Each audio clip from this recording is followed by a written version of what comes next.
What's a harmless thing from your childhood that's actually kind of dark in hindsight? Story 1 being 4, sent into a convenience store with a note to buy my mom's Lark cigarettes, then using the car lighter to start one, as in, putting the filter up to my lips, taking the lit lighter out, and inhaling a puff or two to get it started before handing it to her as she drove. She couldn't go inside because she had to stay in the car with my 2-year-old brother and was 8 months pregnant. Yes, for years old Gen Z. Story 2 When I was little I would listen to music on the radio. I laid on my stomach on the floor of my room and would stare at a small ball and daydream for hours at a time. I thought it was normal and I was just poor and bored. Apparently I was maladaptive daydreaming and dissociating from my traumatic life with formerly homeless druggy parents. Story 3 My mom was really big on always telling me the truth, and that sounds like a good harmless thing. But when there are no boundaries and heavy, difficult, painful, scary information is shared with a 4-year-old without age-appropriate modifications or protections, yikes. Story 4 At the age of 8, I was cooking pancakes and eggs, changing diapers, and babysitting the baby for hours a day. Nah, I was raising myself and my brother, like my sister did for me. Story 5 My 8-year-old blonde crush from down the street taught me how to tongue kiss when I was like 6. It wasn't until recently that I wondered who had taught her. Story 6 My mom had breast cancer when I was pretty young and I thought it was a normal life stage. Once I was drawing pictures of myself throughout my life and I drew myself in grade school, then in college, then when I got my first job, when I got married, had kids, had breast cancer, retired, had grandkids, etc. Like each of those things were normal milestones. Story 7 Being left in a car for hours while my dad went and bought drugs. Nothing bad ever happened, but when I slip up and casually mention it to people they treat me like I was kept in a cage. Instantly makes me remember that it isn't a normal thing to happen and was probably more dangerous than I perceived it to be. Story 8 My mom constantly cleaning. Once I watched her give her friend a cup of coffee. She turned and wiped the counter, then took the coffee cup, emptied it, washed it and put it away. The friend never even got to take a sip. She swept, mopped and vacuumed daily, even checked under beds for dust. Realized years later that it was a sign of my dad's abuse. He was awful. Story 9 Being praised for my skinny body or adults commenting on it as if I wasn't a young prepubescent kid. You can imagine the lasting effects as my body changed over the decades and trying to accept myself for not being the same size as a skinny child. Story 10 Over the years, I picked up the ability to numb out, space out, and forget things, which apparently is a trauma response. What's my trauma? Who knows, I was too busy numbing out and forgetting. Story 11 I was fighting with my sister in the back seat of the car. Mom pulled over, made me get out, and drove away. I was all alone under a highway underpass for about 10 minutes until they came back. I suppose I was 9 years old. I do not trust my mom at all to this day, and I have some abandonment issues. Story 12 As a child my mother would get angry at me for not grooming myself properly and not cleaning up around the house. Meanwhile she never taught me how to do any personal grooming, cleaning, or chores. She just expected me to somehow magically figure it out on my own, and would get angry if I didn't do something or did it wrong. Story 13 When as a little kid, I asked my dad for permission to do something that he didn't want to say yes to. He'd instead pretend it was my mom asking, not me, and threatened to beat her up for asking. It was his way of letting me know it was a no. I remember my brother crying because he got a bad grade and my dad threatened to hit my mom as if she was the one that got the bad mark. My dad actually uses it as an example for why such actions were necessary. My brother never got a low mark ever again. Story 14 My sister and I would be seen, not heard, not want anything to eat or drink when offered while visiting others. And all parents wanting their kids to be like us. Realized later, this was trauma. We were minimizing ourselves' wants, needs, thoughts, because we felt we were a burden at home. Story 15 I grew up in a rural community with nothing to do for entertainment. When we'd see ambulances or smoke or anything similar, my mom would put us in the car to go investigate. I remember being very young ambulance chasers. It seemed exciting when I was little. Now I'm like, WDH, thank goodness we never saw anything overly traumatic. I wouldn't expose my kid to such things. Story 16 When my grandma died I was 15 and the baby is the family. She died in her own bed in her bedroom. There was such an influx of relatives over her last 48 hours that the house ran out of room, including blow-up mattresses, couches, etc. My uncle down the street similarly ran out of room. The one unoccupied room was grandma's bedroom. So the grown-ups decided that I'd get to sleep in there, and I was so young it definitely wouldn't impact me at all, even though the thought of sleeping on her bed in the room where she died was unthinkable to them. I love telling this story and seeing people's faces. It's so terrible it's hilarious. Story 17 Taking care of my 3-year-old sibling all alone, feeding, bathing, naps when I was 8 years old, while my parents were out working and making ends meet. Story 18 Had a garage refrigerator full of canned soda in nearly every brand and flavor, with no limitations or restrictions on how many I could have. Needless to say, I hated water for much of my life and still struggle to drink it without adding flavoring. Proud to say, I haven't had a single soda in 3 years. Story 19 My mom is obsessed with puppies, kittens and babies to an extent. As a child, it was normal for us to have 2 or 3 dogs and cats at once, and being the oldest child, I was expected to look after them and train them. Then every year or so she would wait for my sister and I to go to school, and would sell the dogs and cats to someone else. A new puppy or kitten would be there when we got home, and if we ever mentioned the other animals, she would say, "This is your dog cat now, talk about this one," and then the whole cycle would start again. I was so attached to the dogs in particular, and always wondered what happened to them. I didn't realize this was so harmful to me until she did it again last month, and wanted my young son to be excited about her new puppy. I surprised myself with the strength of my response. She's still avoiding speaking to me and am not mad about it. Story 20. As a child, I would have to call the local bar, ask for my father, and then ask him to come home. I thought I was being a helpful kid and telling Daddy how I missed him, but in reality I was used as a way to guilt my dad into coming home. Story 21. My mom used to hold my brother and I down and tickle us until we cried and begged her to stop. She said, "You're laughing, so you must like it." As a kid, her being my mom made it hard for me to stand up for myself. Now, anytime someone tickles me I just shut down or start crying or yelling after I catch my breath. That was a fun conversation with my boyfriend. Story 22. When I was 8 or 9, my older male cousins would send me into the convenience store with money to buy whatever they wanted, because the guy at the counter would always give me free stuff if I was alone. Dude got arrested for being a child predator a few years into my teens. I'm lucky I never took him up on his offer of checking the back for more snacks with him. Story 23. When I was a kid my dad told me and both my siblings a story called The Grasshopper and the Ant. It's apparently a fable from somewhere, but no one else seems to know it when I mention the story. The simplest, fastest retelling is that the grasshopper and ant lived in the same part of the forest. All summer the grasshopper played his fiddle and enjoyed the sun. Meanwhile the ant worked as hard as he could all summer to put food and firewood up for winter. He told the grasshopper over and over, "If you don't do something now, you'll starve and freeze." But the grasshopper didn't worry. Then came winter. And the ant was all warm and snug in his hidey hole with plenty of food, only to hear a terrible knocking on the door. He opened it to find the grasshopper, standing in the snow, half frozen. The grasshopper begged for a place to stay and food for the winter. The ant was right, he was dying outside. The ant reluctantly agreed he could spend the winter, and the grasshopper fiddled their winter away. My father always ended this story by looking us right in the eye and going, "And you're the ant." In my case, he told my older sibling they were the grasshopper, and to this day one of their online bios reads, "Always the grasshopper, never the ant." Looking back, I cannot imagine why he would have told any of his kids that they were doomed to always need the charity of others to figure their life out, or that they would always be stuck taking in fixing things for other people, because who boy did 7-year-old me take that story to heart. Story 24. Our house didn't have power sometimes or basic utilities because we were dead broke, so my mom would make games out of it and say we were camping sorta. Of course naive me wouldn't understand what was going on, but yeah, we weren't just eating ramen noodles in the dark for fun. Oddly thought it was really the only times I had a normal bond with my mom, as she was quite abusive. Something about the situation just made her calm. Story 25. Me and my sister having to leave the bedroom door open as we got changed because my dad would get upset. My mother would tell us we made him feel like a stranger in his own home. Yeah, he was an abusive pedophile. Story 26. My dad would threaten to put me in military school whenever he would get mad at me when I was like 5 to 8 years old. Like put me away in boarding school where I would be alone for a long time. One time he even put me in the car and just started driving, and I screamed and cried and pleaded until he turned around after a long time. I think that's why I'm incredibly scared of doing anything wrong now, and am a huge people pleaser. Story 27. Seeing one parent for an hour between work and the bar, seeing the other every other weekend, buying smokes at 7 years old for the women in the neighborhood, passing a beer to the driver because it's okay if it's only 3, sitting on the floor of the cargo van because standing was dangerous. The deadbolts on the door used a key for both sides. Story 28. My mom took me to Disneyland when I was 10. She would buy me the best ticket package. Yes, it was a long time ago, give me some food money, and tell me where she would pick me up that night and what time. Then I would spend the entire day at Disneyland on my own. Story 29. We had a highway in our backyard, and whenever there was an accident, my father would get the flashlight and take me and we'd go to investigate. One time there was a motorcycle accident and I saw the helmet, then I saw the body, but it had no head. It was in the helmet. I was about 10 years old. Obviously at 63, I still never forget it. Story 30. Being told go ahead and call the cops. I'll beat you before they get here. Then they can gladly take me to jail. I used to live way out in the boonies as a kid. I'd be dead before they ever got there. Story 31. My dad was a long-haul trucker and my mom worked at a bar. When my dad was on the road and my mom had to work nights, she would put my sister and I, about 6 and 7, in our pajamas with some toys and snacks and lock us in the car in the bar parking lot for her shift. Then she'd drive home and carry us sleeping to bed. We would have to get ourselves up and to school in the morning because she'd be sleeping after work. Story 32. When I was around 14, I was having an early coffee in the local park with my dad.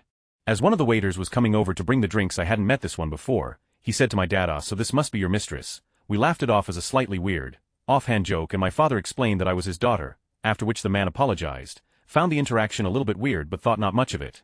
Fast forward 4 years, and it turns out my dad has spent 15 years cheating on my mom with not only several relationships and affairs, but seeing hundreds, maybe even thousands of escorts and prostitutes. He was quite close with that one waiter, and apparently sometimes brought the women to the cafe with him. Some of them were only a few years older than me. That's why the waiter had assumed I was one of them. Story 33. I would pretend to record my older brother and mother fighting. Like a movie, I could replay it again and again as a way of getting back at my brother. It do 3SNT make sense, I know. Turns out that was actually a form of disassociating and removing myself from the verbal abuse I was witnessing. Story 34. My dad used to call me Irella, like Cinderella, but my real name for the first half. He thought it was the funniest joke because I wasn't actually his daughter. He had adopted me when I was 2 and he never loved me like his real daughters, so I was the literally red-headed stepchild no one wanted. He started calling me that after a big fight when I was 8, where he yelled at me that I wasn't even his, I was adopted. After that he just thought was such a funny joke and he told it to everyone that came to our house and then explained the entire thing every time. It wasn't until years later that I realized none of the other adults laughed with him. I also think he completely missed the point of Cinderella.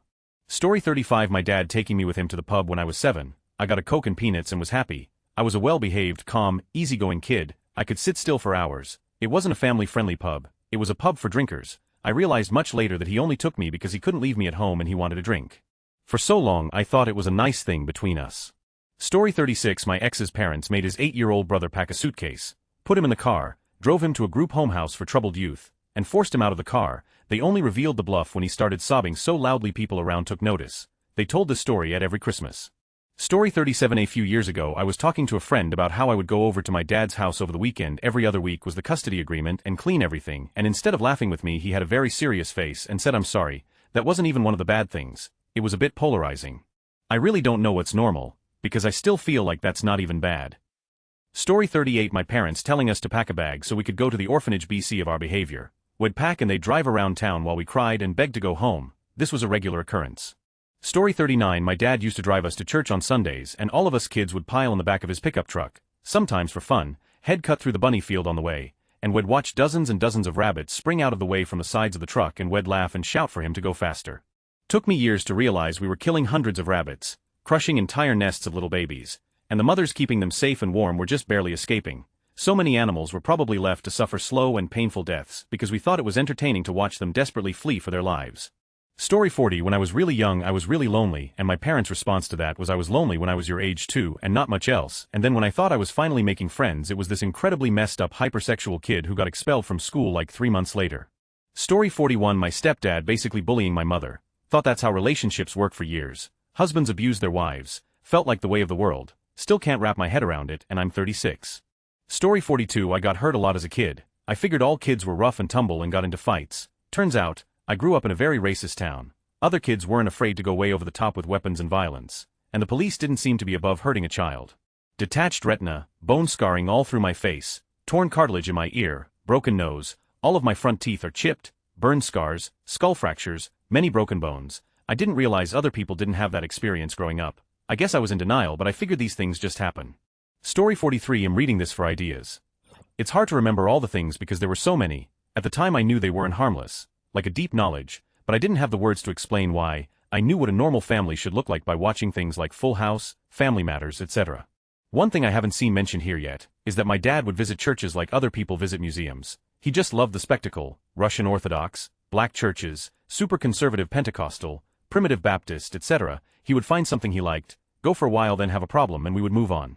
He'd talk about how crazy some of them were with just glee. I was supposed to take the Christian faith seriously, and he demanded it, but I could tell he had no real convictions or roots. It's like he was looking for the perfect set of rules that would make him feel whole. Story 44. Whenever we had family dinners, my sibling and I, up until we were roughly age 13, were told to go sit under the dinner table while the adults ate. We were only allowed back out after my grandfather knocked on the table 3 times in a row. Story 45. After I had my son I put on over 12 kilograms in less than 2 weeks. Turns out my thyroid completely died. Along with other health issues and extreme PPD, I was not in a good place. My mum and aunties all laughed and said things like, "Welcome to the fat club, we told you this would happen, and you wouldn't be skinny forever." The constant comments about how skinny I was and how one day you'll be fat like us destroyed me growing up, and then I was mocked when it came to fruition. It's taken me years to lose the weight and recover from PPD. I'm still working on a healthy relationship with my body. Story 46. When I was 8 years old in the 80s, I ran across the street one night to ask a neighbor how to scramble an egg because I was hungry. I had to do this because my dad and stepmother were gone for the weekend in another state on a road trip, and my 12-year-old stepsister who was supposed to watch me left to her friend's house, and I was alone. Often left to my own devices.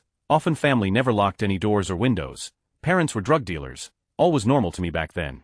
Story 47. My dad acted like a kid himself. Everything was always hilarious. But he could flip like a switch too. His tantrums were legendary. Sometimes he'd just leave, or take my sister and I somewhere and never pick us up. Spontaneous trips were common. whether it was a middle-of-the-night drive or a trip to another state. I'm full of insane stories that were some of my happiest. As an adult, I'm learning that he had BPD and was unmedicated. It's a mind to look back on your happiest memories and realize there's now a taint to them. The worst is when I'm telling what I think is a funny little anecdote to people and they give me looks of pity. Sorry if I'm trauma dumping L. Story 48. When I was 15 in high school, I took a media studies class basically cause the teacher was chill and we could just goof off for a class. Anyway, there was this time when the teacher pulled me aside and gave me an Andy Warhol film to watch. Like the literal VHS tape. I can't remember what it was called, but from memory it looked very 70s.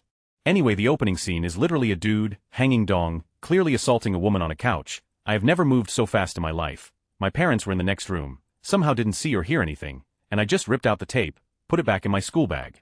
Next day I gave the tape to a friend and said something like, Mr. M gave this to me. It's a kinda weird. A few days later the teacher came up to me, super pissed that I gave that movie to another student. I don't recall anything verbatim, but he was saying things like it was only meant for me, I shouldn't have shown that to the other student, etc. It wasn't till ID left school that I realized just how up that is. Really didn't linger too much on my mind as a teenager, but ish. Story 49. The one that I genuinely had no idea wasn't normal was that my parents used to make fun of me and mock me when I would cry. They would imitate me and tell me I looked ugly and sounded stupid when I cried. I casually mentioned this to my husband in a joking manner, and he was so pained by it he had to stop what he was doing to hug me. Story 50. Not a story from my own childhood, as it was fairly normal with a few weird dysfunctional family members drifting in and out, but from a few years after marrying my husband. One time he told me, I didn't actually realize how weird my childhood was until we started dating because I would be telling a story and laughing and I'd see the look of horror on your face. 17 years later, and with 3 kids of our own, he definitely realizes how messed up some of the stuff he experienced was. Story 51. A lot of SpongeBob jokes, like the one where he says I cook the food, you deliver the food, we do this for 40 years and then we die, sounds like a pretty good deal to me. Story 52. When I told my mother that other kids were bullying me, she replied by saying, what did you do to deserve it? When I said nothing, she scoffed and said they must have a good reason. Then she promptly did nothing to stop the bullying. This was the same woman who bullied me every time I showed my autistic traits, so I'm not exactly surprised by her response. Story 53. Getting hit by my dad for what, looking back, was symptoms of my ADHD. I thought it sucked back then too, but I thought it was normal. Yeah, well, apparently that's abuse. Story 54. I can't think of one offhand, but often when I tell innocuous to me stories from my childhood, people end up horrified, feeling pity or just plain sad. Their reactions when I tell the stories I know are effed up or priceless. Story 55. When I was around 7, I asked an adult cousin what the positioning of the moles on our body meant. I have a prominent mole on the sole of my foot, and she says it means I would be traveling a lot. A mole near my upper lip meant I would be talking for a living. What about this mole? Pointing to one on my shoulder, it means you're going to carry the burdens of the family. Looking back, I realized all are true now. Story 56. My parents put locks on the fridge and freezer. Why they did this, they were hippies, shopped at a local co-op, and I wasn't allowed to have processed foods, sugar, etc. For example, I had to have carob instead of chocolate. Anyhow, one time I was so hungry I opened the dishwasher and saw a butter knife with butter and jam on it. It looked so yummy, so I licked it. The butter was so rancid, it tasted so rotten, I can still remember the taste. Story 57. When I was a kid, my mom and I lived with my grandparents for a year. I had discovered adult videos and responded to them as most do in my room. One night, I heard my grandpa's footsteps go from upstairs to downstairs outside my bedroom. He slowly creaked my door open. He looked at me with a chilling expression and said flatly, I know what you do at night, and then he closed my door and walked back upstairs. It really creeped me out at the time. There were lots of ways I read into it, and I even disclosed what I thought to a family member at one point, but they said it was nothing. I didn't realize how thin the walls are at their house until much later, so I thought maybe that was his way of scaring me into stopping. Things seem normal between he and I today and for the past years, but I still find it off-putting, not knowing what he was trying to achieve with that interaction. He said some other strange things to me in the past, but I chalked it up to me overthinking. Story 58. Groundings meant I couldn't leave my room, my siblings couldn't talk to me, I couldn't be part of any family functions, birthdays, graduation, restaurant outings with the grandparents, and I couldn't eat meals with anyone else. Books became my escape. I was questioned every time I left my room to use the bathroom or to get a glass of water. Sometimes my groundings included a chore, like the dishes or cleaning the bathrooms, and looking back, the punishments never fit the crimes. I never was out past curfew, I was never out, I had mediocre grades, but I wasn't a terrible student. When I tried going to a dance with my boyfriend, my parents insisted that I was trying to go and have with him, and continued to guilt-trip me into telling them everything that happened during said dance or I'd be grounded. It made me very sneaky with my text conversations. When I heard how my other friends had groundings, I was a little upset. And I swear I won't do that to my own kids, being a latchkey kid starting around age 7 or 8. Story 59. My parents always encouraging me to draw and buying me pencils, art supplies for every birthday, and telling everyone how much I love drawing them. No, I don't love drawing, and am not good at it either. It's just a convenient way to make a kid shut up and disappear. Story 60. Parents were business owners. I don't want to sound spoilt in saying any of this, please take this with a grain of salt and my autism. The toys were nice, the freedom was nice, the money was nice, the private school was nice, but from age 3 to 10 my parents were hardly home, they couldn't tell you my favorite color or my favorite food, they couldn't tell you my friends' names, they didn't have my friends' parents' numbers because my babysitters that would swap out yearly would have to do it all. I still yearn for what my childhood could have been, knowing my friends had their parents to help them with their homework, make them snacks after school, get tucked into bed and just not have to be so responsible. I know I have to get over it, but I still think about what it could have been all the time, and now that I'm older my mom doesn't work anymore, my dad's just 3x his work, God knows why, he has enough money. Story 61. Our mother letting us play in the swamp unsupervised, knowing we were jumping into the brackish water in the forest where the trees had made a pool, or the time she knew my siblings were jumping off playground equipment at the beach or out of a tree onto a flat rock in the yard. How we all survived into adulthood is a mystery to me. Story 62. My dad was a socially acceptable alcoholic, as in he made 6 figures in the 90s and was always out at dinners, functions, VIP boxes at sports, drinking expensive wine and champagne. This progressed to him downing bottles of expensive wine alone at night. Him and my mum separated and he left her with nothing, as a single mum with 3 kids. I slept on the floor of my grand's spare bedroom with no mattress for a while, as my mum and little sisters had the bed. She eventually got a council house, government housing. Food banks weren't really a thing back then, at least I'd never heard of them, and my mum used to skip meals so we could eat whilst he was living it up. So from when I was 12 to 16 I would skip the train fare to his on a Saturday when he was at a VIP box for football or rugby, use my key to his house and steal food from his house. I'd load my bag up with food, bring it back to my mum's house and put it in the cupboard without telling her.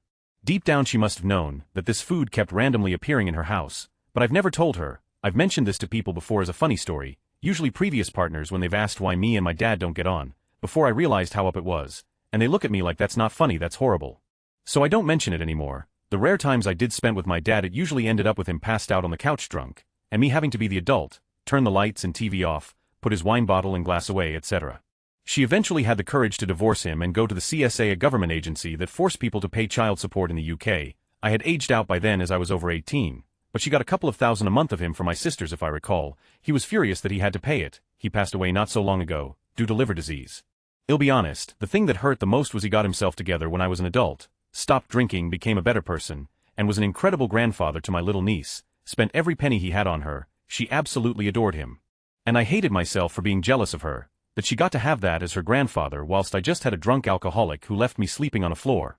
Story 63. 5th grade in the 2000s. The girls were all into witchcraft. We were making blood pacts and would pretend we were shapeshifters while running around the local cemetery. We were also doing normal things the rest of the time, but the early 2000s brought us the movies 13, and Cruel Intentions, Stigmata, Practical Magic, and shows like Buffy.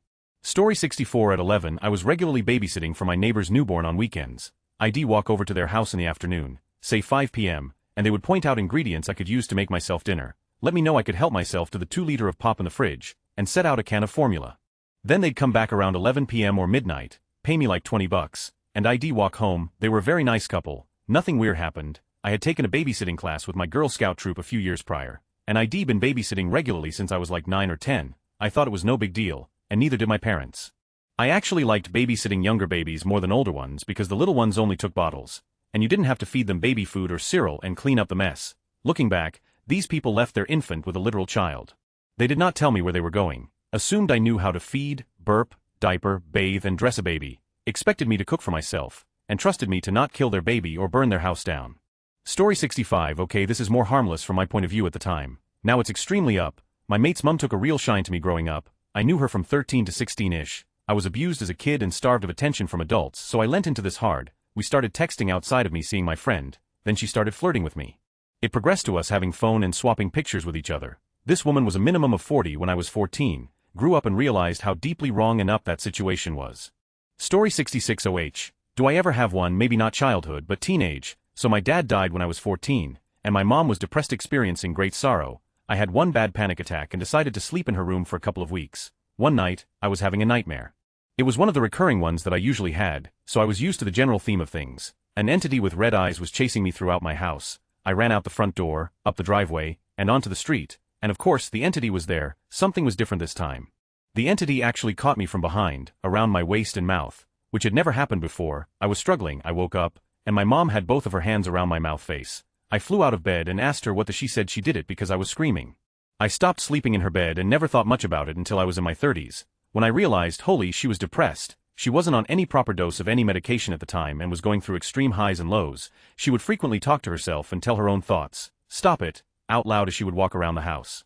I will never actually know if she was going through it just then and legit tried to off me, or if I truly was screaming in my sleep and she truly believed that covering my mouth was the correct course of action. Also, trying to help someone while they sleepwalk is seemingly harmless, but please don't do that, no touche.